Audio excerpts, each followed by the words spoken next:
Welcome back. Breaking news, newly released audio from the head of the Wagner group, Yevgeny Prigozhin, providing insight into this weekend's aborted mutiny in Russia. He says, quote, "We started our march because of an injustice." He also said the march was a protest and not intended to overthrow power in Russia. But he didn't reveal any of the group's future plans.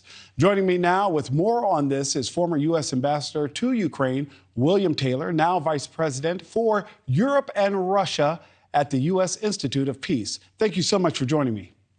Glad to be here. We watched the events unfurl over the weekend. What do you make of these comments now that we're hearing from Prigozhin? So Prigozhin, not a hero. Putin, not a hero. These two non-heroes blinked this weekend. Both were on a collision course. Prigozhin says now it was just a protest. Well, it was more than a protest, clearly. He had a bunch of troops headed toward Moscow, shooting down Russian army helicopters, killing 12 to 20 Russian soldiers, pilots. So this is a little more than a protest. In the beginning of the day on Saturday, you had President Putin saying that this was treason, that he was going to smash Prigozhin. And by the end of the day, he was going to give him a free pass to go to Belarus. So this was a conflict, a clash between two thugs, and both blinked.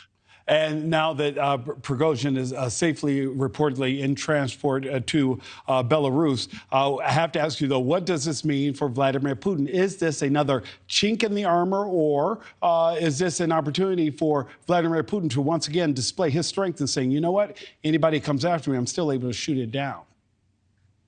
Hard to see anything of strength in Putin's performance this weekend. Putin created Prigozhin, gave him resources, gave him access to prisoners in Russian jails to recruit into the Wagner group.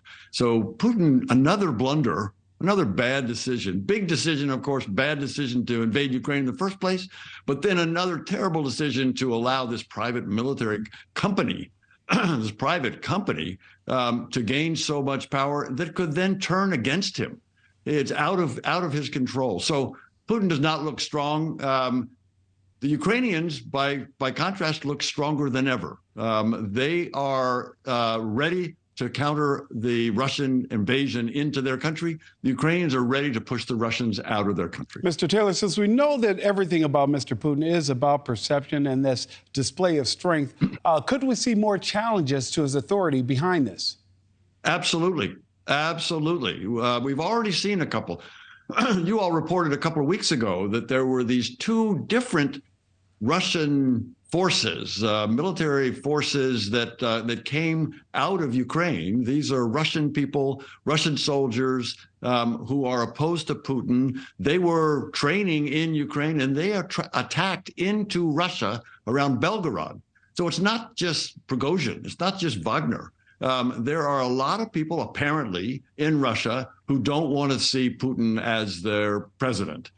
So this is a bad sign for President Putin. We heard from the White House issue their show of continued support to Ukrainian President Zelensky. We saw Mr. Zelensky talk about that he accepts that support. And will this affect the war in Ukraine? And what does it do for their morale?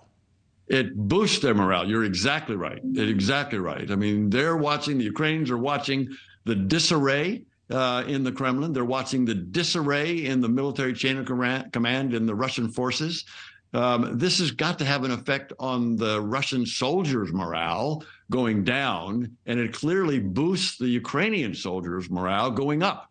So this is clearly a benefit to the Ukrainians, and they are very likely to take advantage. You know, Mr. Taylor, I think about how, 16 months ago, we were just talking about how Russia was taking over southern parts of Ukraine and how aggressive Putin was being. And we're seeing a very different shift in things now.